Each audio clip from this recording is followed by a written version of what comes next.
Sebenarnya preman itu baik semua, tapi kan ada oknumnya yang ya kadang-kadang berbikin onar. Itu udah masa-masa waktu dulu main di properti, ditipu. Ya namanya bisnis kan ada ininya, pasang surutnya mungkin. Bukan di sana bidang saya kan gitu. Tidak semua itu orang. narkoba sangat membahayakan. Nggak ngerti saya sama musisi sama artis kenapa kesana larinya ya. Mungkin karena stres banyak. Harus kadang-kadang dengan ya main narkoba dia bisa berinspirasi. Bagi Om Rolek, siapa orang-orang yang paling berpengaruh di hidupnya Om Rolek?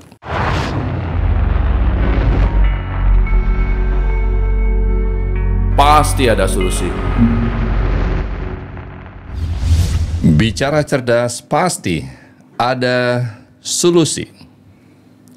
Kali ini kita bicara dengan orang yang tidak biasa, berpenampilan nyentrik, hidup di jalan, dan selalu bergaul kemana-mana. Apa yang dicari, bagaimana dia memandang sukses, dan bagaimana dia memandang yang namanya sebuah pergaulan. Kadang, semua orang menganggapnya, ini orang kok aneh. Akan tetapi, apakah anggapan itu benar atau tidak benar? Pada kesempatan hari ini, kita akan kupas apakah kebenaran yang ada di Om Rolex. Om Swastiastu. Om Swastiastu. Om Rolex. Pinggir. Bisa ya bicara Om Swastiastu? Itu wajib kita sebagai orang Hindu. Wajib sebagai orang Hindu. Ya, kemana-mana mau masuk ke rumah orang Om Swastiastu. Kenapa nama disebut Rolex? Dulu waktu zaman saya SMP, saya ngebreak. Saya punya kebetulan jam Rolex juga. Bingung saya kalau pakai nama Putu Wibawa, saya kelakuan saya tidak berwibawa gitu. Makanya saya pakai Rolex gitu. Jadi simbolnya King of the King. King of the King. Dimulai dari jam tangan yang sangat mahal, Rolex. Om Rolex ini kan selalu hidup di jalan, Om. Ya kebetulan hobi. Ya cari sahabat. Kalau orang jalanan itu kan biasanya dia punya gaya yang wild. Sekenal saya sama Om Rolex selalu bergaya nyentrik. Itu stylenya Rolex. Yang lain ya paling lain. Di Bali cuma ada satu. Ya, tidak memandang tegak endep. Biar pejabat pun semuanya ini. Kalau yaitu gaya ya. Kalau melihat dari jauh dengan penampilan seperti itu, oh ini Rolex. Padahal orang tidak tahu namanya dia Putu Wibawa. Takut tidak berwibawa, makanya disebut namanya Rolex. Ya maaf. Nah, selama ini kelakuan saya ya tidak pada etikanya lah gitu. Jangan main bablas hantam kromo. Tidak peduli siapa lo. Sebenarnya Rolex ini profesinya apa ya? Dulu sempat di properti saya. Waktu kapan tuh ya kasus kena krisis moneter, gulung tikar. Berarti sempat terjun di dunia properti. Gulung tikar. Kenapa gulung tikar, Rek? Ya waktu zaman itu kan dari 2.500 rupiah dolar jadi ya anggap 15-16an. Semua kolab. Termasuk bayar utang susah. 2016, 2000 berapa tuh ya? 17 ya. Yang gini krisis moneter. Kalau orang melihat Rolex ini kan identik dengan, mohon maaf ya, kayak preman gitu. Kalau Rolex memandang preman itu apa ya? Sebenarnya preman itu baik semua. Tapi kan ada oknumnya yang ya kadang-kadang berbikin onar. Gimana saya dari SMA 2 dulu satu kelas sama Gong Halid, komandan Laskar Mangkin. Saya di jalan aja hidupnya sama Gong Halid waktu itu. Udah biasa berantem gitu. Zaman itu berantem ya kerja. Berarti bagi Rolex itu sebenarnya preman itu baik-baik semua ya? Oh, semua hatinya baik-baik pada dasarnya. Cuman mungkin karena masalah isi perut kan ada yang ini ya biasalah Berlebihan. di dunia. Berarti Rolex baik dong? Dibilang baik tidak, dibilang buruk tidak. Kadang-kadang jelek, kadang-kadang baik gitu. Oh gitu. Tergantung situasi. Om Rolex, dalam hidup ini apa yang dikejar Om? Maksudnya lebih mengejar kepada duit, apa kebebasan, atau apa? Apa yang dicari dalam hidup ini? Ya syukur ya saya ada banyak ini ya aset gitu, jadi biarkan duit bekerja buat Rolex. Nggak usah duit itu seberapa banyak pun kita kejar akan membuat kita tidak bahagia kalau tidak bisa bersyukur kan gitu ya. Mari kita bersyukur. Berarti yang dikejar kebebasan, karena duit itu kebetulan Freedom. kebebasan. Duit kebetulan ada aset, duit yang bekerja Itu buat diputar. itu yang diputar. Karena ada apartemen, ada ini. Ada properti yang masih disewa-sewakan. Berarti yang dicari sekarang kebebasan itu. Ya, Astungkara tercapai. Astrum karir tercapai atas kebebasan. Kebebasan seperti apa Rolex? Mungkin itu sudah takdir ya. Nggak, kita kan sudah bawa karma hidup, sudah membawa karma masing-masing. Ada yang hidup dia anaknya Pak Presiden, lebih enak lagi hidupnya. Tinggal tunjuk-tunjuknya saya mau jadi wakil presiden nih. Koknya diatur-atur lah sama beliau-beliau itu. Itu dah kebebasan.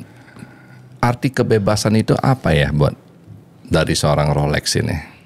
Apa itu arti kebebasan?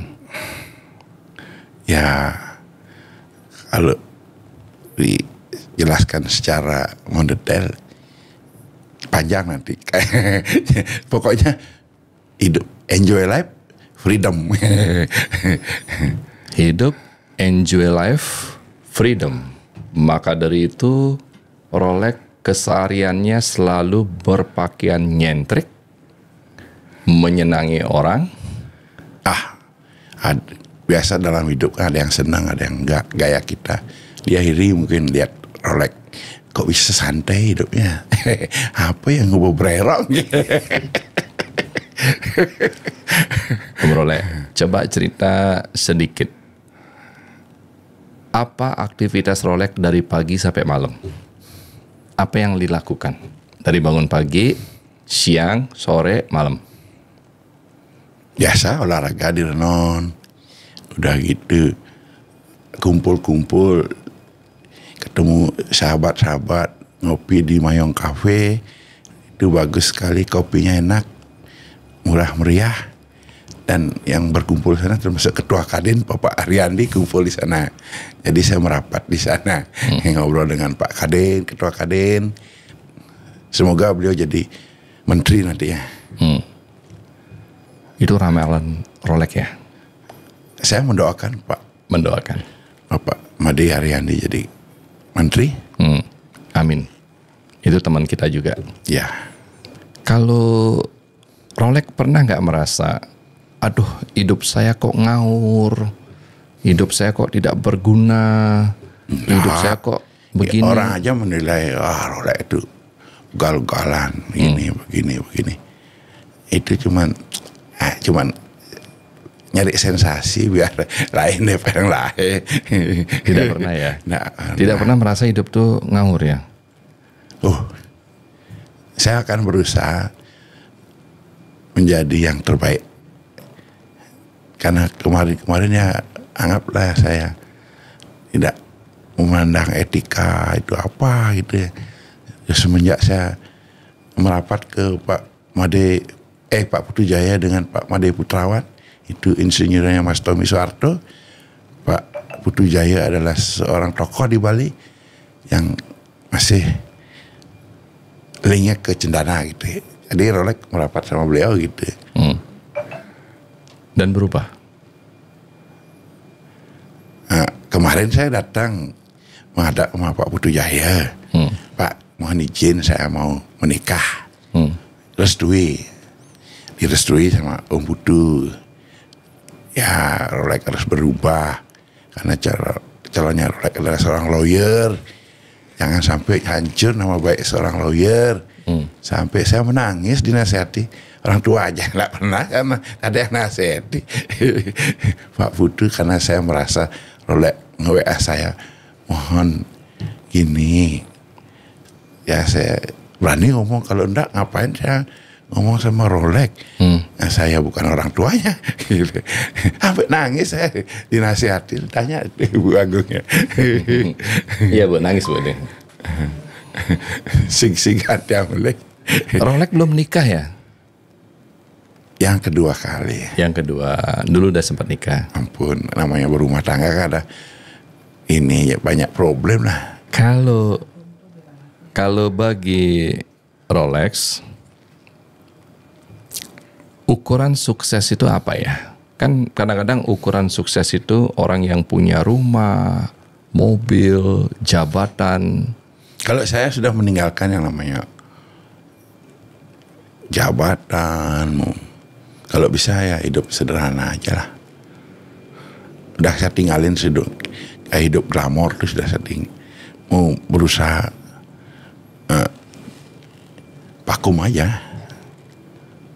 Nanti kalau sudah saatnya proyeknya Pak Putu Jaya di apa namanya itu ya, Munduk ya, beliau beli 250 hektar mau bikin villa. Saya ya Pak Putu mohon ya jadikan apa kayak di sana gitu. Berarti ukuran sukses buat Rolex apa? Apa itu ukuran sukses? Ya bisa jadi laki-laki yang bertanggung jawab. Sederhana ya. Dalam segala hal. Menjadi laki-laki yang sederhana dalam segala hal. Itu adalah ukuran sukses buat Rolex. Ya enggak usah muluk-muluk harus punya Lamborghini. Seperti Ajik Krishna. Bukan kemampuannya Rolex. Itu cuman hayalannya Rolex. Berarti hidup ini mesti kita sadar diri. Ya, sadar diri. Di mana kemampuan kita dan apa yang mesti kita lakukan. Untuk supaya hidup itu menjadi freedom. Ya, betul. Bebas. Bebas akan apa? Bebas akan cara berpikir kita yang tidak tertekan. Bebas akan gaya hidup sesuai dengan kemampuan, bebas akan ekspektasi yang berlebihan, takutnya nanti tidak tercapai menjadi stres. Aduh. Sehingga semuanya disederhanakan. Ya itu betul. Karena saya udah pengen begini. Sudah begini, sudah begitu, berusaha. Tetap aja belum. Ya udah, terima padanya dah. Mungkin sampai di sini ininya rezeki buat Rolex. Syukur-syukuri aja ya. Syukur ada ini ya, apa namanya, ya kos-kosan lah gitu. Istilah kerennya apartemen. Ada kos-kosan yang disewakan sehingga ada penghasilan. Ya. Ada apartemen yang disewakan sehingga ada penghasilan. Jadi jangan ada menghayal seperti ikut-ikut Ajik Krishna oleh-oleh. Berat itu. Kenapa tidak boleh aja, Lek? Tapi Boleh. kan tergantung karma kita. Mungkin karma beliau bagus dulu. Dia menikmati sekarang gitu. Oh, Mungkin kamarnya Rolex dulu maaf leluhur-leluhurnya saya ya kurang baik. tidak memenuhi syarat untuk jadi orang sukses. Ya tetap gitu kan. Sekali Tapi jadi ini yang gelandangan ya tetap gelandangan. Tapi justru ini yang penting Om Rolek. Yang penting itu adalah sadar diri. Astungkar. Kadang-kadang kan orang tidak sadar diri. Punya kemampuan 2, gayanya 10. Sehingga membuat dirinya dia sadar Bunuh diri yang penting. Bunuh diri. Tapi tadi sering berkali-kali berkata bersyukur. Bersyukur. Emang Rolek bersyukur? Bersyukur saya ketemu sama lawyer Calon istri Astungkar. bersyukur. Pernah nggak merasa gagal Om Rolek? Semua manusia pernah gagal. Kapan perasaan gagal itu ada dan seperti apa? Coba cerita. Itu udah masa-masa waktu dulu main di properti, ditipu. Ya, namanya bisnis kan ada ininya, pasang surutnya mungkin bukan di sana bidang saya kan gitu. Saya pernah magang sama Nak Agung siapa tuh yang sempat ketua Kadin tuh ya, yang kecil-kecil tuh. Pernah magang sama dia.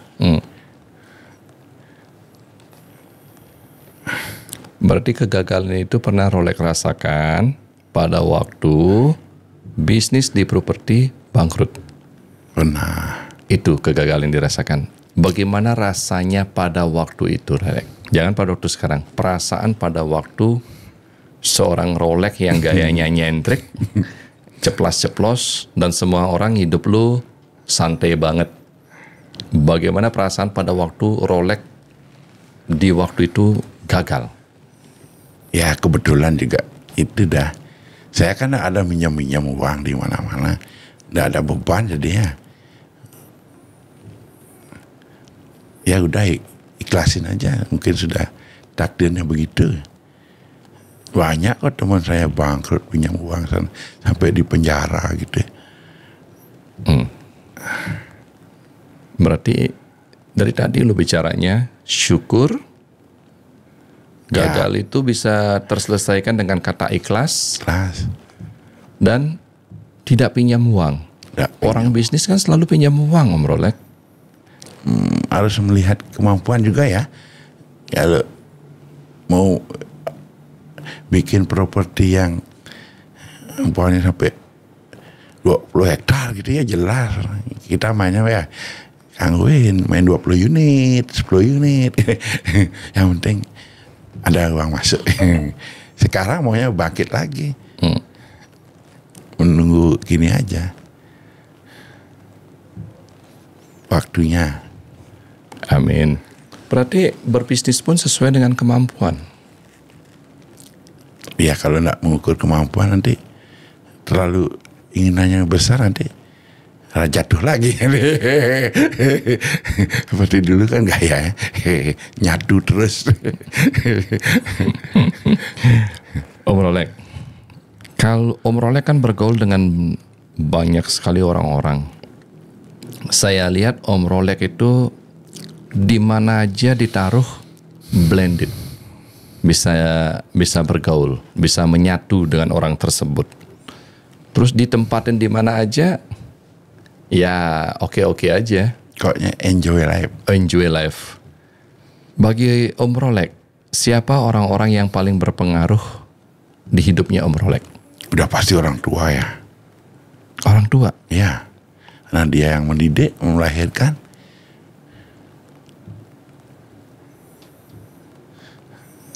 Bukan orang lain. Orang tua sendiri. Ini pentingnya. Karena dikatakan kan keselamatan, takdir, nasib kita ada di orang tua kita. Saya pikir ya, Rolek ini orang yang liar di jalan. Itu nak bikin sensasi mantap. Oh. Biar itu Rolek. Brengsek orangnya gitu. Brengsek saya lihat. Terus inilah stylenya Rolek kayak gitu. bergaya nyentrik. Ternyata orang yang paling berpengaruh dalam hidup adalah orang tua. Iya. Tidak nyangka jawabannya Om Rolek itu adalah orang tua loh. Masa kita pakai gini Hotman Paris ketinggian saya. Udah mungkin enggak. Saya bukan lawyer. Dan kebetulan ketemu lawyer gitu. Dan sekarang bicara sama lawyer. Saya legalnya. Apapun dilegalkan. Yang penting halal. Kalau buat nih Om Rolek, sekali lagi temannya banyak. Teman sejati itu apa ya? Ya istri ya. Istri. Teman sejati, istri bukan teman, istri pendamping hidup. Teman sejati ya yang bisa membuat Rolek menjadi lebih baik. Seperti Bapak Putu Jaya Alampuri, luar biasa. Beliau itu sebagai pembimbingnya Rolek. Om Rolek ini begitu membanggakan Pak Putu Jaya. Kebetulan saya sama-sama dari Kelungkung dan bapak saya dekat. Jadi ya saya sudah dianggap anak lah Pak Putu. Cuman karena sikap saya yang agak-agak itu kadang-kadang susah ngatur nih. Si nawan tegak hendap gitu. Mulutmu adalah harimau digituin saya. Woi, saya udah tahu itu Pak sebenarnya, tapi saya kebablasan kan. Om Rolek, kalau Om Rolek lebih percaya orang mana? Orang yang hidupnya di jalanan, apa orang kantoran? Semoga bisa seperti Bapak Putu Jaya dan Pak Made Putrawan. Ya walaupun tidak bisa seperti beliau ya jadi kru-krunya beliau. Pokoknya aman ada Pak Putu Jaya. Om Rolek ini kan hidupnya di jalan sana, jalan situ, jalan sana, jalan situ. Nongkrong sana, nongkrong sini. Yang saya lihat ya, pasti begitu banyaknya teman, begitu banyaknya pergaulan, pasti menemukan yang namanya, oh ini palsu, ini asli. Wow, banyak. Banyak ya. Ini benar, ini tidak benar. Kalau Om Rolek memandang itu ya, apa itu pergaulan ya? Supaya anak-anak muda ini nanti masuk di pergaulan, katanya gara-gara pergaulan dia menjadi lebih baik, dari pergaulan mereka menjadi jatuh. Ya, buat semeton sarang sami, pilih-pilihlah dalam bergaul. Jangan bergaul dengan narkoba. Salah satu contoh. Akan lama-lama kita terpengaruh gitu. Dulu saya pernah ditawarin, dibayar pun saya tidak mau. Bukan hobinya saya di narkoba. Jadi pilih-pilih bergaul. Iya betul. Jangan bergaul sama Rolex gitu. Itu haknya mereka nak bergaul sama Rolex. Emang gue pikirin. Tapi Rolex bukan pemakai narkoba. Oh, dijamin 100% bersih. Nah inilah buat anak-anak muda. Tidak semua itu orang. Narkoba sangat membahayakan. Nggak ngerti saya sama musisi sama artis. Kenapa kesana larinya ya? Mungkin karena stres banyak. Harus kadang-kadang dengan ya main narkoba dia bisa berinspirasi. Itu bullshit. Akhirnya juga giliran masuk bui nangis dia. Minta maaf. Ya. Dunia ini keras loh. Wow, mantap. Dunia ini keras. Dunia ini bukan sesuatu yang ecek-ecek. Dunia ini perlu perjuangan. Dunia Sangat ini perlu kerja keras. Bagaimana caranya Om Rolek bertahan dengan kerasnya pergaulan ini? kerasnya dunia ini? Ya, Astungkara bersyukur aja, apapun yang kita punyai manfaatkan dengan sebaik-baiknya. Bersyukur saja dan manfaatkan apapun yang ada di depan mata sebaik-baiknya. Ya. Ini kesederhanaan berpikir dari tadi yang saya lihat. Saya tidak mau yang tinggi-tinggi. Bersyukur, ikhlas. Bila mana menemukan kegagalan itu selalulah ikhlas. Ikhlas. Pergaulan, hati-hati memilih pergaulan dan jauhi lingkungan yang memang ada narkoba. Dan bagaimana menghadapi kerasnya dunia yang penuh dengan tantangan dan persaingan? Jawabannya sederhana, bersyukur. Itu aja intinya. Hah? Kalau kita nak bersyukur nanti lagi saya jatuh kayak dulu. Dibilang sakit hati ya syukurnya masih banyak aset gitu ya. Syukurnya masih banyak aset. Kok bisa ya masih asetnya banyak? Harus pintar-pintar ngelola ya. Jangan show off gaya hidup jet set. Pengendalian diri ya. Ya betul, pengendalian diri. Wow. Seorang Rolex berkata pengendalian diri. Ini adalah keajaiban dunia. Wow.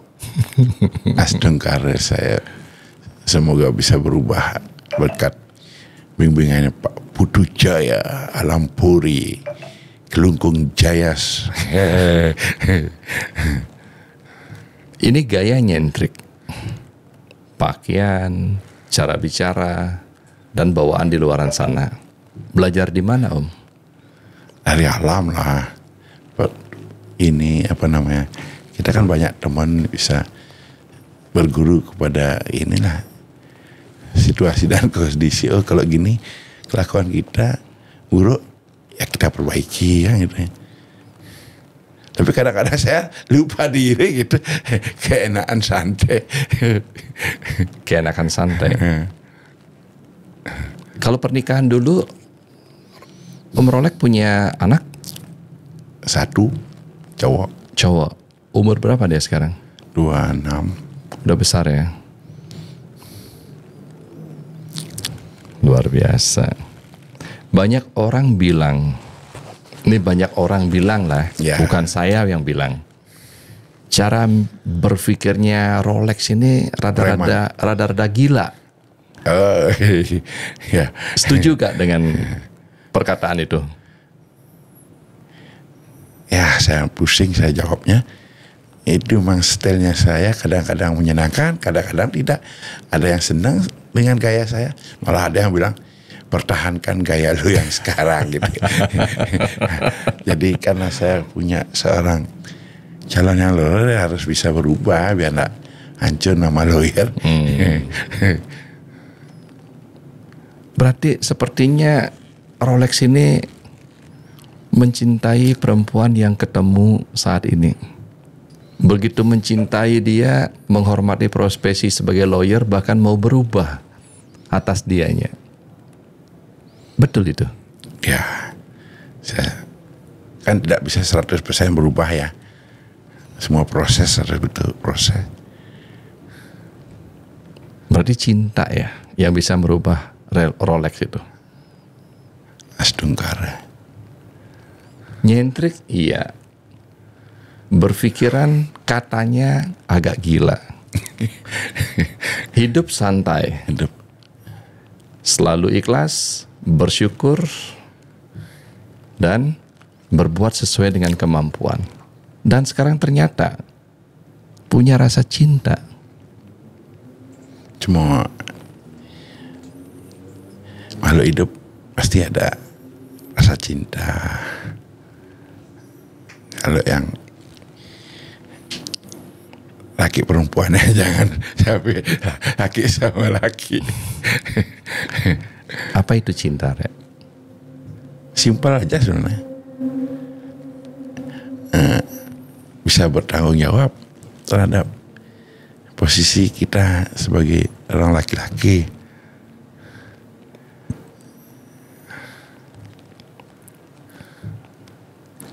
Cinta adalah bisa bertanggung jawab. Pemahaman yang baru saya dengar. Tetapi sederhana, simpel, iya. Ya, jangan ruwet-ruwet. Hidup sudah ruwet. Pernah nggak Om Rolek? Minum, Rek. Kopi.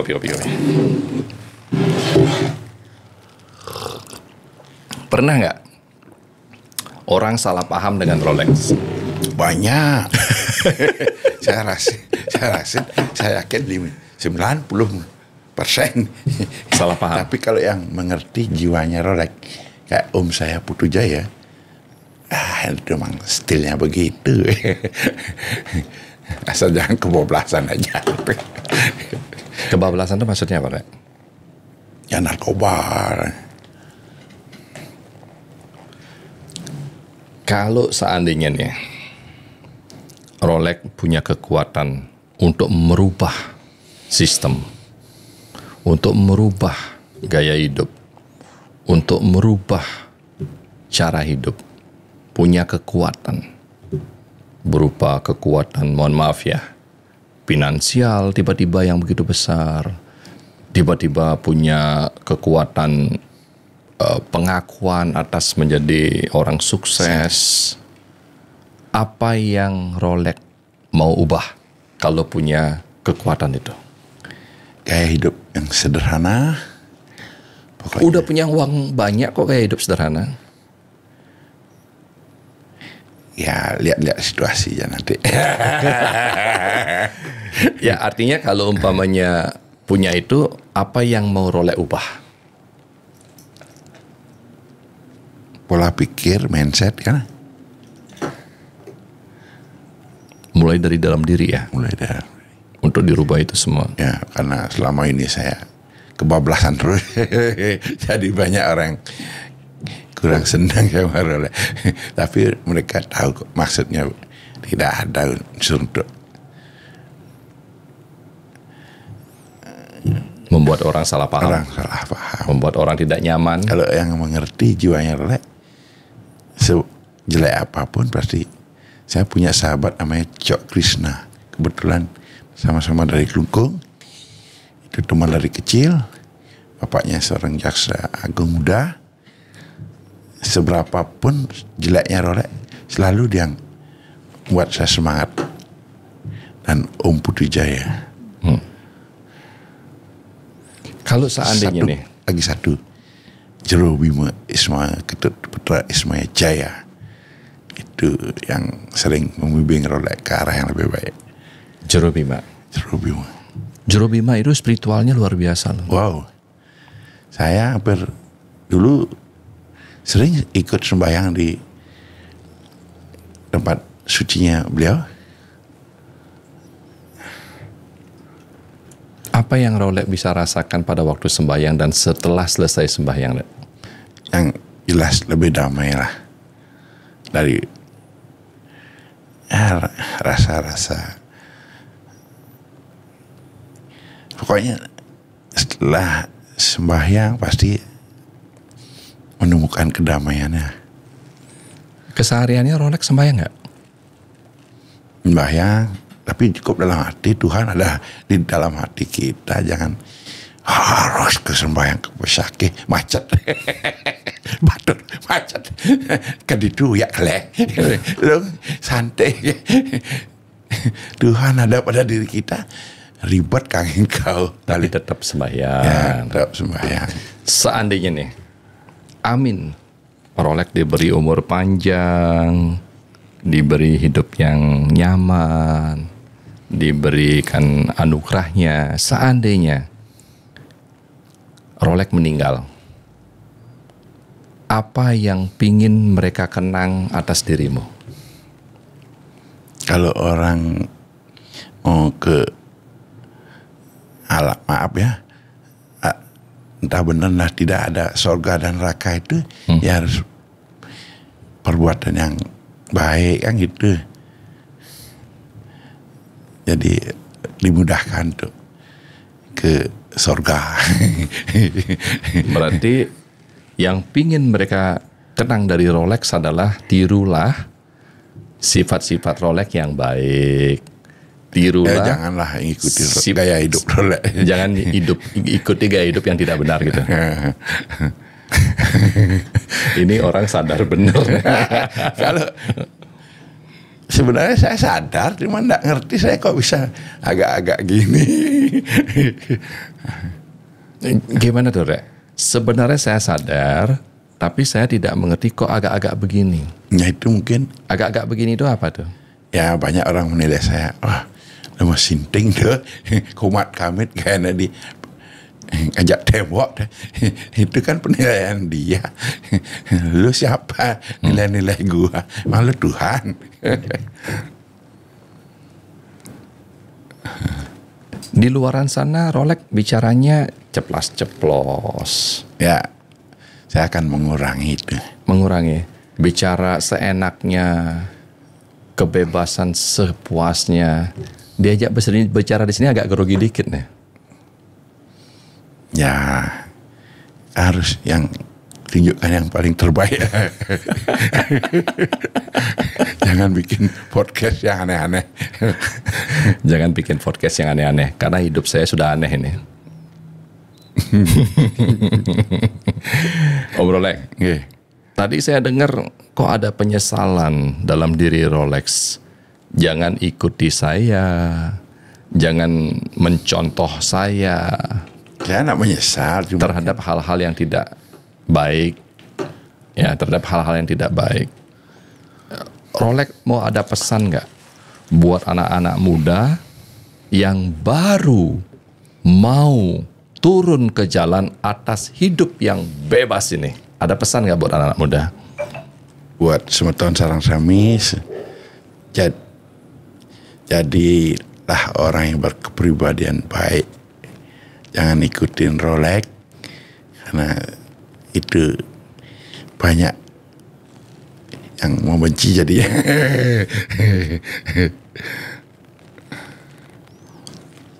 Jadilah berkepribadian baik. Jangan diikuti orang-orang yang banyak dibenci orang. Kesadaran itu ada, tetapi kenapa tidak mengerti menjalankan hidup yang agak-agak? Karena itu adalah faktor-faktor kebiasaan. Kebiasaan aja. Faktor-faktor yang sudah berjalan. Faktor-faktor yang memang hati-hati di dalam menjalankan kebiasaan-kebiasaan itu. Nah sekarang tiba-tiba anak-anak muda yang mau lagi turun ke jalan dan hidup dengan pola-pola gaya hidup bebas ini, hati-hati juga kata Rolex. Sebaiknya, karena jangan sampai hidup dibenci oleh banyak orang. Karena kalau dibenci oleh banyak orang, tujuan hidup gagal itu semakin besar. Kemana-mana susah. Kemana-mana susah ya. Kesini nih. Menghindar. Wow. Om Rolex, apa yang Rolex paling takuti di dunia ini? Ya, Tuhan lah. Tuhan. Dosa-dosa itu. Ampunilah Tuhan. Dosa-dosa Rolex. Beri kesempatan untuk berubah ke arah yang lebih sempurna. Yang paling ditakuti Rolex adalah Tuhan atas dosa-dosa yang sudah dijalankan, dan berilah kesempatan untuk hidup berubah. Ini seumur hidup saya baru pertama kali dengar Rolex ngomong begini loh. Ini kan ya tanpa kita buat-buat lah gitu, bikin podcast. Saya mendadak saya kaget bikin podcast. Saya udah punya kapasitas di bidang itu. Hanya bisa bercanda aja. Kalau Rolex melihat Bali, apa pendapatnya Rolex? Ya semoga Bali lebih aman ke depannya. Tidak ada persaingan di bidang semuanya lah. Ya kan Bali ini sekarang banyak, orang luar tuh bikin kacau olah di Bali. Kalau yang berbuat begitu, ya bikin kenakalan, bikin olah di Bali, pulangkan aja. Janganlah buat onar di Bali. Ya. Kayak bule-bule kemarin berantem. Ya harus ketat lah. Jangan sembarang orang dikasih masuk ke Bali, menuin Bali aja. Oke, tadi dikatakan bahwa Rolex mau diberikan kesempatan untuk berubah. Apa harapan Rolex untuk anak-anak muda, khususnya di Bali, dan apa harapan Rolex terhadap Bali ini? Buat kaula muda, harus Anda bisa menjadi yang terbaik buat diri Anda, buat Bali. Pokoknya saya harapkan Bali lebih aman dari premanisme. Ya pokoknya yang pingin menghancurkan Bali gitu ya, nama baik Bali. Beriaknya di jalan Dharma. Wow. Don't just book on the cover. Betul. Jangan melihat sisi luar dari manusia itu. Ternyata di dalamannya ada kata yang sering dikatakan syukur. Oh, saya bersyukur atas hidup ini, atas kebebasan ini, atas apa yang saya jalani. Dan di dalamnya ada kata ikhlas. Apapun kegagalan kita yang pernah kita jalankan, hanya ada kata solusi. Karena kejadian ikhlas itu adalah sebuah takdir yang harus kita lewati. Maka dari itu, beliau mengatakan kata ikhlas dalam setiap kegagalan. Dan yang ketiga ini, yang penting sekali juga, bahwa hidup ini bergeraklah sesuai dengan kemampuan. Jangan sampai kita melakukan segala sesuatu di luar kemampuan kita. Nanti. Sampai berutang dalam usaha dan lain sebagainya. Karena sadar diri akan kemampuan, maka menjadikan hidup kita jauh lebih nyaman. Nah, daripada. Dan seorang Rolex berkata, apa yang dia takuti? Yang dia takuti adalah Tuhan. Ya Tuhan, saya takut padamu karena banyak perbuatan yang tidak baik yang pernah saya lakukan atas dosa-dosa saya, katanya. Dan beliau mohon beri kesempatan untuk berubah dan menjadi jauh lebih baik. Dan yang keenam, beliau berharap Bali ke depannya semakin aman dan berjalan di jalan yang dharma. Itu dia pemikiran yang kita bisa kupas pada kesempatan hari ini. Walaupun Don't just book from the cover. Semoga bermanfaat, salam sehat, berbahagia. Om Rolex, matur suksema. Om Santi Santi Santi Om.